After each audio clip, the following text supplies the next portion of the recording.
어떤 세 명의 성도가요, 이 헌금에 대해서 같이 이야기를 나누고 있었다고 합니다. 각자마다 하나님께 나는 헌금을 이렇게 드린다라고 이야기를 나눈 모양입니다.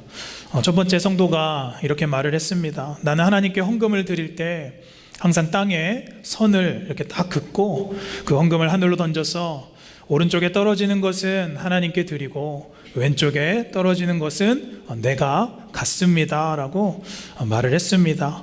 그러자 두 번째 성도가 이렇게 말합니다. 너는 그렇게 하느냐? 나는 하나님께 드릴 때 땅에 이렇게 동그란 원을 그리고 하늘로 이렇게 던져서 원 안에 떨어지는 것은 하나님 것이고 또 원 밖으로 떨어지는 돈은 내가 갖는다라고 이야기를 했습니다. 그러자 마지막 세 번째 성도가 이렇게 말합니다. 아니, 하나님께 드리는데 어떻게 그런 방법을 쓸 수가 있습니까? 나는 하나님께 전부를 드리려고 노력을 합니다. 내 가진 돈 전부를 하늘로 던져서 하나님이 공중에서 가져가시는 것은 하나님 거고 땅에 떨어지는 것만 내 것으로 알고 내가 갖습니다 라고 이렇게 말을 했다고 합니다. 웃음이 메마르신 분들도 계시는데요, 설거지 하시면서 이게 왜 어떤 의미인지 한번 생각해 보시기를 바랍니다. 여러분, 어떤 사람이 제일 나쁘지요? 다 나쁘지요. 여러분, 웃으라고 드리는 말 같지만은 사실은 그런데 이 안에는 메시지가 있다는 것이죠. 여러분, 사람들은요, 성도들은 각자의 생각으로 우리가 신앙생활을 합니다. 우리는 저마다의 신앙의 방법을 가지고 있고 저마다의 신앙의 룰을 소유하고 있습니다. 각자의 방법으로 하나님을 믿는 것은 참 좋은 것이죠. 그렇지만 문제는 그 방법이 내 생각과 또 내 기준으로 때로는 하나님을 만들어갈 수도 있다는 것이죠. 여러분, 성경에서 보여주는 이 하나님의 성품이 분명하게 있습니다. 이 영광스러운 하나님, 또 우리에게 친히 또 말씀하여 주시는 그 하나님이 있으시지요. 이 하나님의 하나님 되심 말고 나의 생각으로 만든 또 나의 방법으로 만든 하나님을 우리는 우상이다라고 말합니다. 여러분, 우리가 우상을 어떤 불상이나 다른 신의 형상들을 동상으로 만든 것 그런 것들을 떠올리기 쉽지요. 그러나 매일매일 우리의 마음 안에는요, 내가 세운 우상 앞에 우리는 때로 절할 수도 있고요, 또 내 마음 안에는 그 우상을 향하여서 항상 내가 굴복하는 인생을 살고 있을 수도 있다는 것이지. 여러분, 성경에서 말하는 이 우상 숭배는요, 항상 크게 두 가지의 모습입니다. 첫 번째는요, 외형적인 우상 숭배가 있지요. 출애굽기 20장 4절과 5절 말씀, 하나님께서 출애굽한 이스라엘 백성들에게 뭐라고 말씀하시지요? 너를 위하여 새긴 우상을 만들지 말고 어떤 형상도 만들지 말며 그것들에게 절하지도 말고 그것들을 섬기지도 말라라고 말씀하시죠. 그러나 두 번째, 우리가 우상 숭배는요, 내면적인 우상 숭배가 있다는 거예요. 즉 우리의 마음 안에 있는 우상을 우리가 따라가고 숭배한다는 겁니다. 에스겔서 14장 3절과 6절 말씀 이렇게 보시면 사람들이 그 우상을 어디에 드려요? 마음에 드리고, 또 6절 말씀 넘어가 보면 너희는 그래서 그 마음을 돌이켜서 우상을 떠나야 한다라고 말씀하고 있다는 거예요. 여러분, 누가 우리에게, 믿는 자에게 불상이나 어떤 만들어진 다른 동상 앞에서 절하라 라고 하면 이 중에서 그렇게 절하시는 분들은 제가 볼 때는 없을 것 같습니다. 그러나 우리는 내면 안에 있는 이 보이지 않는 우상에게는 항상 굴복하고 절하는 모습을 가질 때가 많다는 거예요. 근데 왜 그렇습니까? 그 우상은, 내 마음 안에 있는 우상은 내가 빚어 내가 만들어 놓았기 때문이에요. 장로교회 신학자이자 또 목회자였던 얼마 전에 작고하신 티모티 켈러라는 목사님은 이렇게 말을 합니다. 내 마음 안에 간절히 바라는 것을 위하여서 우리는 하나님을 조각해낸다라고 말하고 있어요. 그것을 이분은 책에서 이 counterfeit God이라고 이제 이야기를 합니다. 이 counterfeit이라는 뜻은요, 무엇입니까? 모조품, 가짜인 것, 어떤 형상, 허울뿐인 형상의 조각, 그것을 의미하고 있는 것이죠. 누구에게나 이 counterfeit God, 만들어진 하나님, 또 허울뿐인 하나님, 조각되어진 하나님이 우리 마음 안에 있다는 거예요. 그래서 매번 그 마음 안에 하나님을 우리가 조각해 낸다는 것이지. 그래서 이 목사님은 이렇게 말합니다. 내가 간절히 바라는 것이 우상이 되기가 쉽고 내가 만든 신은 반드시 나를 배신하게 되어 있다. 여러분, 우리가 오늘 이 주어진 본문을 가지고요, 다시 한번 우리 안에 만들어진 하나님, 내가 만든 하나님을 버리게 되시기를 간절히 축원합니다. 내 안에 내가 만든 그 우상을 버릴 때 참된 하나님께서 정말로 나에게 하나님 되셔서 하나님께서 우리 안에 일하게 되실 줄로 간절히 소원합니다. 자, 본문 함께 돌아가 보시면 우리가 너무나도 잘 알고 있는 이야기입니다. 이 나아만 장군의 이야기이지요. 1절 함께 돌아가 보시면 5장 1절 열왕기하 군대 장관 나아만이 나오지요. 근데 이 나아만은 이 아람이라는 왕국의 크고 존귀한 자다라고 기록하고 있죠. 그를 표현하고 있습니다. 그러니까 이 나아만이라는 사람은 이 아람이라는 왕국의 군대 장관이었습니다. 강력한 힘과 또 군대를 거닐고 있었던 책임자였다는 것이죠. 그러나 성경에서는 그가 5절 후반부에 이렇게 보시면 큰 용사이나 뭐라고 쓰여 있어요? 나병 환자더라. 그러니까 완전한 자, 이 나아만은 부족함이 없는 자 같으나 불치병, 이 나병, 이 문둥병을 가지고 있었다라고 기록을 하지요. 자, 2절로 다시 돌아가 보니까요, 그 나아만의 집에 어린 계집종이 있었다라고 기록됩니다. 이 종이 이제 주인 나아만을 많이 생각한 것 같아요. 3절에 이 나아만의 아내였던 이 여주인에게 이제 말하지요. 우리 주인이 사마리아에 계시니 선지자 앞에 계셨으면 좋겠습니다. 이 선지자라고 하면 당시 엘리사 선지자를 말하는 것이죠. 그래서 이 옆나라에 기적을 일으키는 선지자가 있었다라는 것을 모두가 알고 있었다는 것 같습니다. 그래서 이 계집종이 생각하기를 우리 주인이 나아만 장군이 이 나병이 엘리사 선지자를 만나면 정말 나을 것 같습니다라는 바람을 표현하고 있다는 거예요. 4절에 나아만이 이제 그 소녀의 말을 들었지요. 그래서 이 나아만은 5절에 이제 아람 왕에게 먼저 가서 제가 그 이스라엘의 선지자에게 가겠습니다 라고 허락을 받는데 추천서, 서신을 받습니다. 그리고 5절로 넘어가 보시면 은 10달란트와 금 6,000개와 최고급의 의복 10벌을 가지고 우선은 이스라엘 왕에게 갑니다. 여러분, 이 나아만 장군이 소유하고 가져갔던 이 돈은요, 실로 당시 어마어마한 금액입니다. 지금 우리로 돌아보면 200억, 300억이 넘는 엄청난 금액의 돈이었다는 거예요. 자, 그런데 우리가 알고 있는 것처럼 이 이스라엘 왕이 이 나아만을 어떻게 대우하지요? 이 아람 왕의 서신도 가지고 이제 이스라엘 왕에게 왔는데 오히려 이스라엘 왕은 어떻게 하죠? 분을 냅니다. 자, 7절 함께 보시면 자기의 옷을 찢으면서 내가 사람을 죽이고 살리는 하나님이냐, 어찌 나를 보고 이 나병을 고치라고 하느냐, 내가 무슨 수로 무슨 능력으로 이 나병을 고치겠느냐 라고 역분을 내죠. 그때 그 소식을 들었더니 엘리사가요, 왕이시여 그를 내게로 보내소서라고 이제 요청을 하죠. 그래서 9절에 나아만이 이제 엘리사에게 다시 가지요. 근데 재밌는 것은요, 9절에 이런 표현이 있지요. 9절에 말들과 병거를 거느리고 갔다라고 강조하고 있습니다.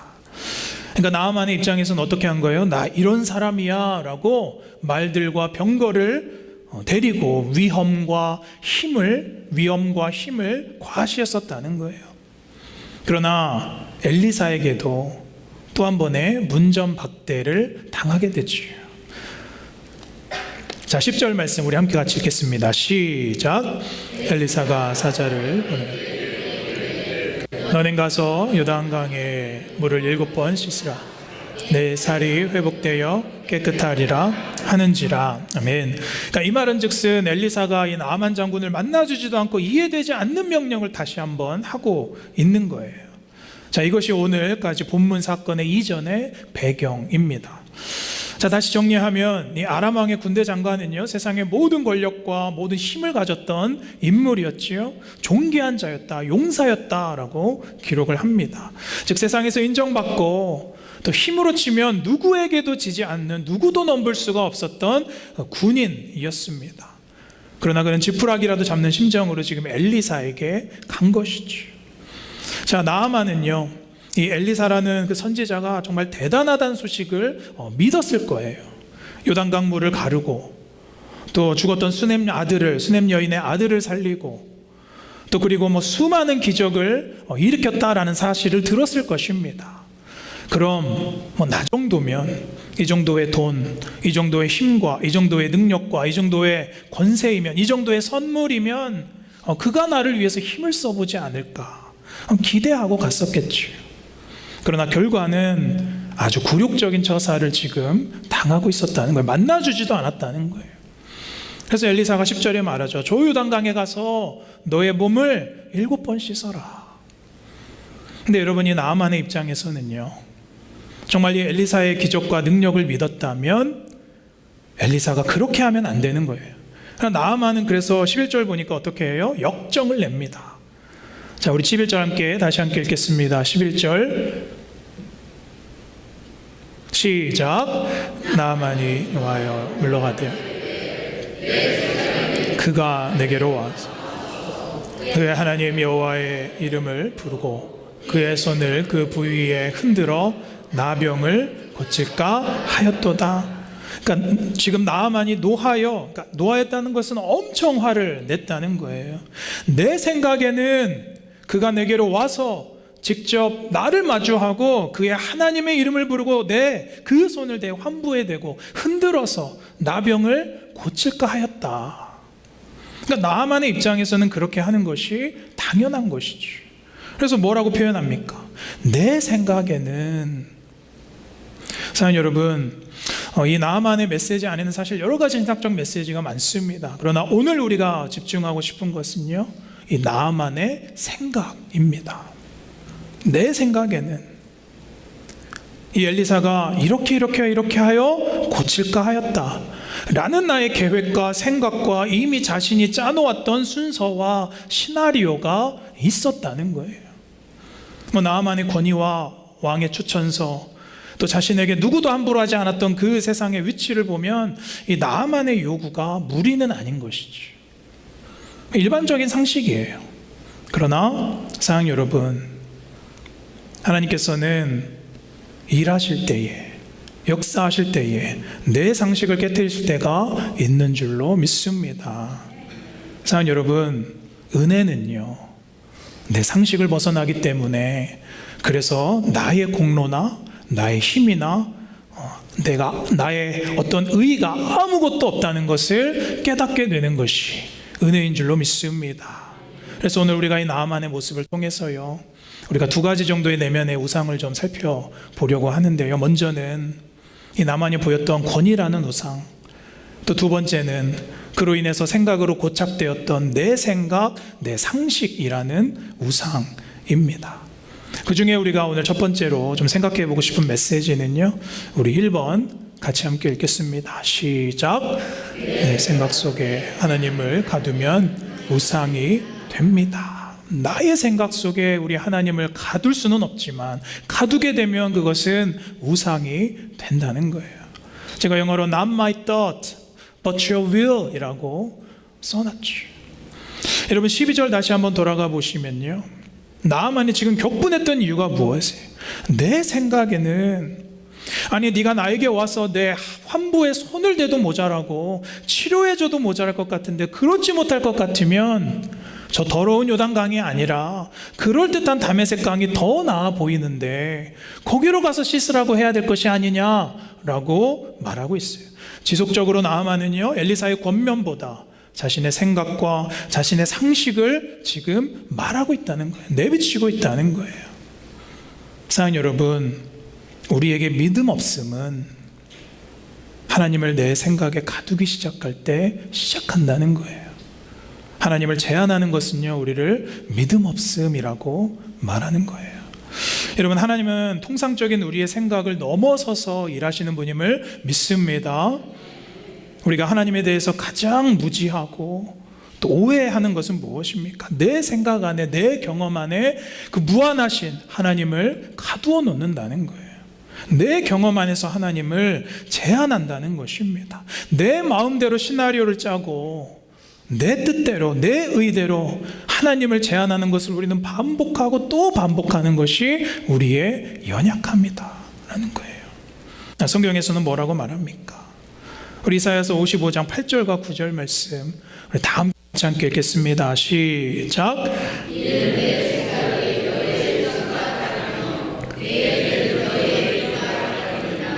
여호와의 말씀이니라. 9절 시작. 이는 하늘이 약간 봄같이 내 길은 너희의 길보다 높으며 내 생각은 너희의 생각보다 높음이니라. 아멘. 사랑하는 여러분, 여러분 안에 정말로 특별히 바라는 것 있지요? 내가 정말로 이것만 이루어지면 내 인생이 완전할 것 같은데, 그 한 가지, 또 그 간절함, 여러분 물론 그것을 위해 하나님께 간구하셔야 됩니다. 간구할 수 있죠. 하나님께서 들어주시는 줄로 믿습니다. 근데 우리는 단지 구하되, 하나님께 간구하되 하나님께서 판단하시고 하나님께서 결정하시도록 길을 내어드려야 된다는 것이죠. 그러나 우리가 빠지기 쉬운 잘못이 있지요. 그것은 내가 바라는 그것 때문에, 내가 정말로 바라는 그 한 가지 때문에 우리가 하나님을 만들어가기 시작하고 하나님을 조각하기 시작한다는 거예요. 그래서 나만 같이 말하는 거예요. 아니, 하나님 잠깐만요. 내 생각에는 하나님께서 이렇게 하셔야 되는 건 아닙니까? 이렇게 저를 도와주셔야 되는 건 아닙니까? 라고 내 생각을 하나님께 간구한다는 거예요. 11절에 영어 성경에 보시면요, 11절에 이렇게 나와 있죠. Behold, I thought 이라고 되어 있어요. 그러니까 I think가 아니라 I thought 이라고 되어 있어요. 그러니까 생각했다라는 거예요. 그러니까 그 치유의 방법에 대해서 내가 이미 결정했다는 거예요. 물론 하나님께서 우리의 생각대로 일하실 때가 있습니다. 그러나 그것은 엄연히 하나님의 뜻이었기 때문에, 또 하나님의 생각이었기 때문에 우리에게 그렇게 역사하신 것이죠. 사실 나의 뜻을 이루어 주신 것이 아니라 우리가 하나님의 뜻을 따라가는 것이 제자이고 성도인 줄로 저는 믿습니다.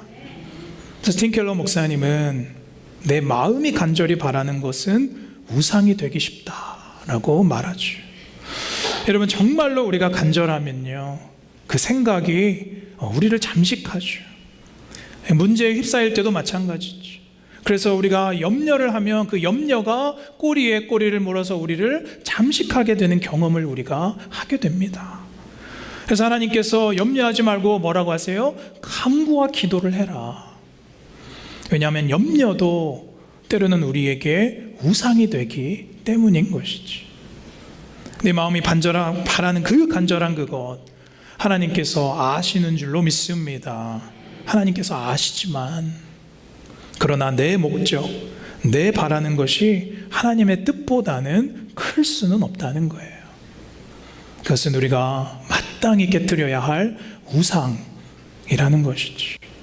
여러분, 우리가 요나를 기억하지요. 요나서 4장에 보면 요나는요, 자신의 명확한 생각과 명확한 의지가 있었어요.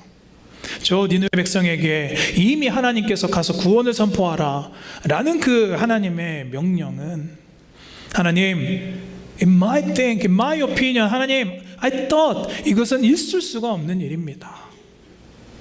요나서 4장 1절 보니까 요나가 매우 싫어하고 성내며, 3절로 넘어가면 하나님, 차라리 나를 죽여주옵소서. 저 성읍에 거주하는 좌우를 분별하지 못하는 자들을 내가 구원할 바에 저를 죽여주옵소서라고 한탄하고 있는 것이죠. 여러분, 이것이 우리의 생각과 우리의 고집이라는 거죠. 여러분, 우리 마음의 우상은요, 다른 것이 아니고 내 생각으로 하나님을 맞추는 것이 우상입니다. 여러분, 나의 이 생각이 정말로 이 말씀에서 하나님의 성품이 비추고 있는 그 하나님, 그 예수님께서 보이셨던 그 모습과 나의 생각이 맞는지를 여러분께서 성경을 통해서 비추어 보는 것이 성숙한 신앙인 줄로 저는 믿습니다.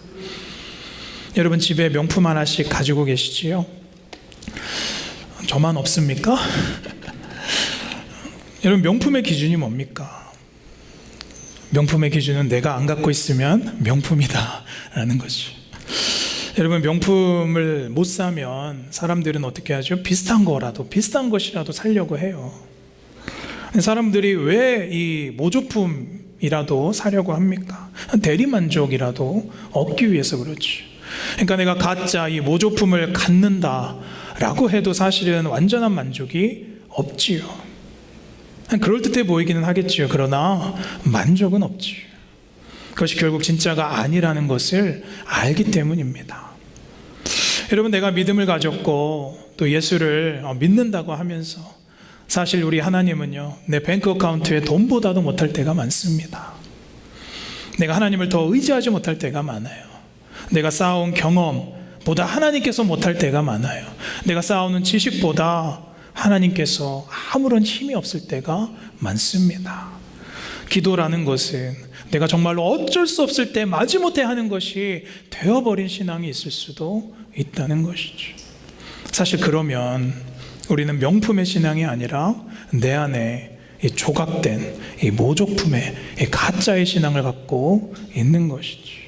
사랑하는 여러분, 바라기는 예수라는 명품의 이름을 가지시기를 간절히 축원합니다. 그 명품은요 우리에게 완전한 만족을 주는 줄로 믿습니다. 예수라는 명품, 정말로 모조품이 아닌 것이죠. 잠언 20장 15절 말씀, 우리 세번역 성경인데요. 그래도 함께 같이 읽겠습니다. 시작. 세상에는 금과 귀한 보석들이 많지만 지식을 말하는 입이 가장 귀한 보물이다. 아멘. 세상에는 정말로 금과 귀한 보석들이 많지만 무엇이 가장 귀한 보물이에요? 지식을 말하는 입. 이 지식이라는 것은 하나님을 아는 것. 할렐루야. 또 하나님을 아는 것을 내가 고백하는 것, 그것이 가장 귀한 보물이라고 성경에서는 말합니다. 여러분 우상이라는 정의는요 무엇이든지 하나님보다 더 중요하고 의미 있게 여기는 것은 그 무엇이 되었든 여러분에게 우상인 것이죠.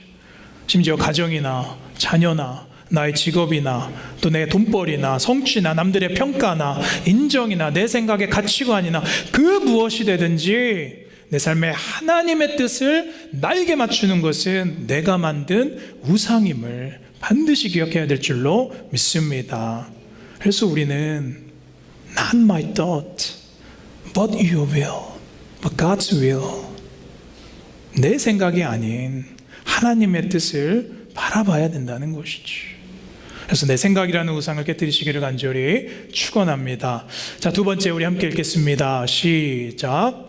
완전함을 쫓는 우상을 버리고. 제가 결핍이 은혜다라고 기록을 했지요.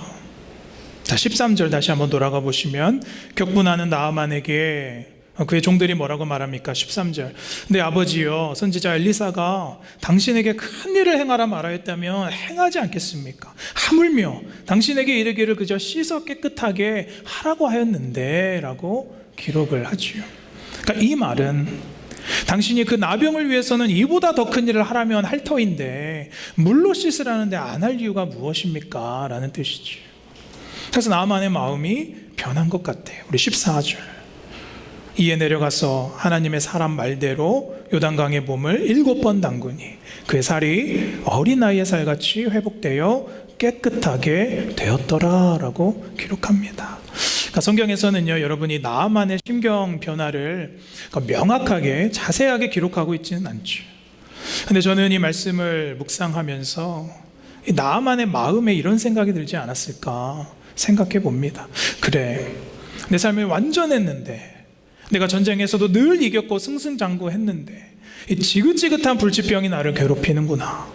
이 병이 낫지 않으면 내 인생은 정말로 아무것도 아니다. 내 지위, 내 권위, 내 돈, 내 명예, 내 삶, 썩어져가는 내 살이 회복되지 않으면 정말로 소용이 없구나 라는 이 생각을 가졌던 것 같아요. 그래서 오늘 14절에 나아만이 이제 요단강에 들어갔다라고 기록을 합니다. 이 의미는 무엇인가요? 나만이 내려놓았다는 거예요. 그의 결핍을 인정했다는 것이고요. 이 뜻은 나의 자존심이라는 우상, 또 내 명예라는 우상, 내 힘이라는 우상을 엘리사 앞에 내려놓고 나의 한계, 그 결핍을 인정하여 깨끗이 해결되었는 줄로 믿습니다. 사랑하는 여러분, 우리에게 문제가 있지요. 우리의 어려움의 해결은요, 그러나 생각보다 단순할 때가 많아요. 여러분, 해결책은 무엇입니까? 단순한 순종인 줄로 믿습니다. 어려운 명령이 아닐 때가 많아요. 여러분, 우리는 너무나 당연해서 우리가 행하지 않는 하나님의 뜻이 참 많지요.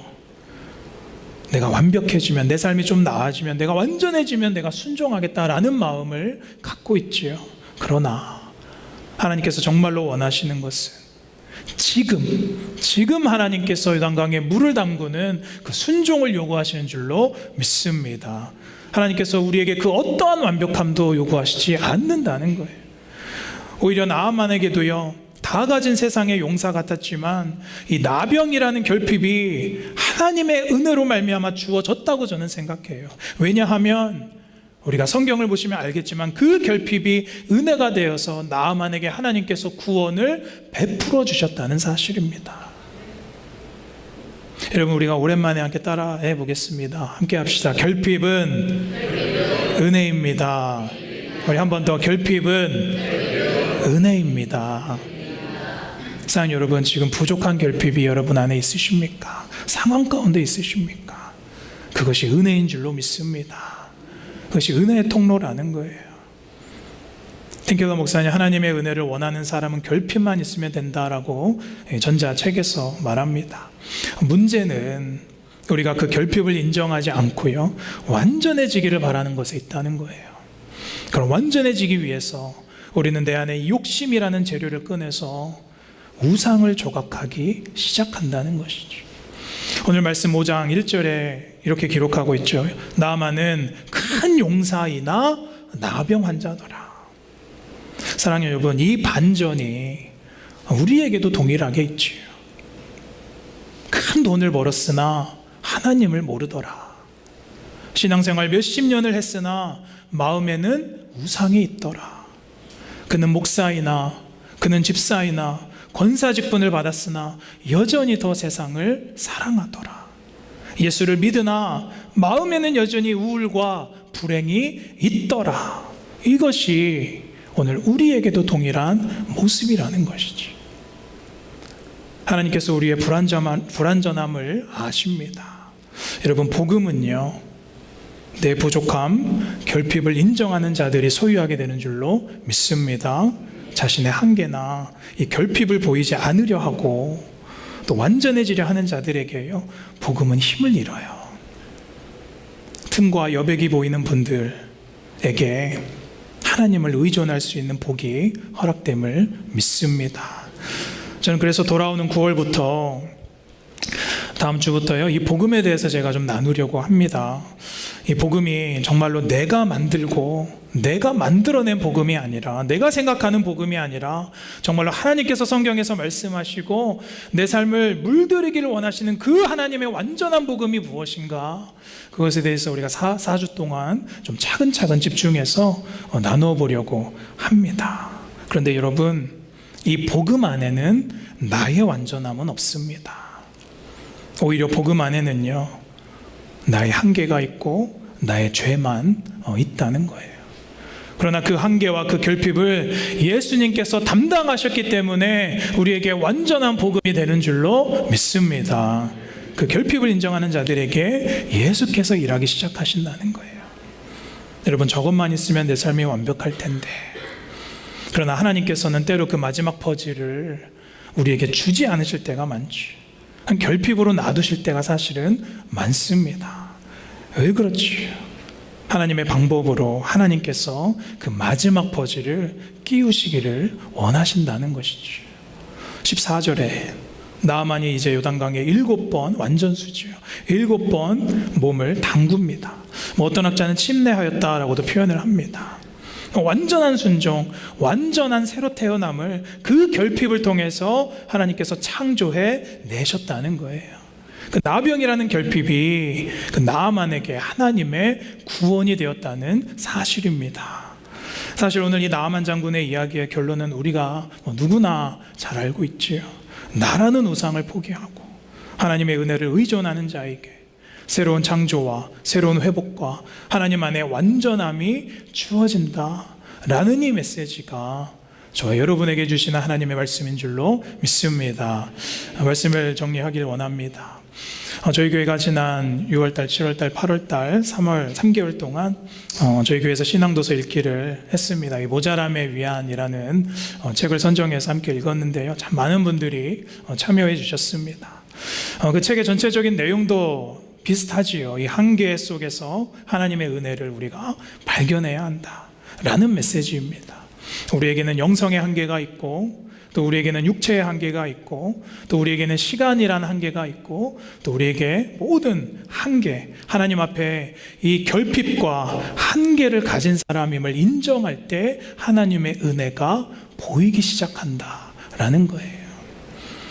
그래서 그래 나는 부족한 사람이야, 내가 게으를 수 있고 나태할 수 있지, 내가 죄질 수도 있지, 그런 걸 가지고 이렇게 면죄부를 스스로에게 주라는 것이 아니라 오히려 내가 예수님 앞에 그 한계와 결핍을 통하여서 하나님을 바라봐야 된다는 것이죠. 그 하나님의 은혜를 의존할 때만이 내 안에 내가 만들어 놓은 우상이 깨어질 줄로 믿습니다. 한 집사님께서 이 독후감으로 내신 내용을 제가 짧게 소개해드리고 말씀 마무리하려고 합니다. 이 집사님께서 책의 인상적인 글귀를 이렇게 인용하셨어요. 이 모자람의 위안에서 나오는 책의 내용입니다. 인간의 노력으로 할 수 없는 일을 하나님의 자비로 이루어 주신다. 하나님은 깨어진 조각들을 모아서 새로운 연합체를 이루어 주실 것이고 지금도 그 일을 계속하고 계신다. 영성의 한계 속에서 우리는 하나님의 역사를 의지하는 것 외에 아무 다른 방법이 없다. 우리는 하나님의 은혜에 의존할 수밖에 없는 것이다. 이것은 이 책의 내용입니다. 이 말을 인용하시면서 독후감에서 이렇게 고백하십니다. 부족하고 모자람을 안고 사는 인간의 실상과 한계가 주는 고통 또 혼란, 이면에는 오히려 삶을 향한 선물과 축복이 있습니다. 모자람을 인정하고 겸손해질 때 우리는 삶의 모든 한계에 승복하고 창조주의 섭리에 따라서 위안을 받으며 삶을 영위하는 최선의 삶을 살 수 있다고 믿습니다 라고 이런 귀한 고백을 해주셨어요. 너무나 귀한 독후감입니다. 여러분 다음 독서 모임 참여하셔야 되겠지요? 사랑하는 여러분, 여러분 마음에 이 counterfeit God, 스스로 조각한 하나님이 있으십니까? 사랑하는 여러분, 그 조각을 오늘 이 말씀을 통하여서 멈추게 되시기를 소원합니다. 하나님 자체는 하나님 그분 자체로 너무나 위대하시고 또 완전하셔서 감히 내 생각과 내 의지로 형언할 수 없는 분이시지요.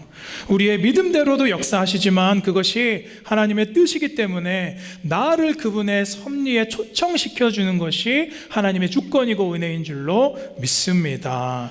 오늘 이 말씀을 통하여서 이 자리에 어떤 성도님께서 저와 함께 내 안에 조각된 하나님을 버리고 저 흐린 요단강 강물에 7번 몸을 담그시겠습니까? 내 안에 모조품의 신앙을 버리고 참된 하나님을 여러분 가운데 모셔드리는 그런 한 주 되시기를 주님의 이름으로 간절히 축원합니다.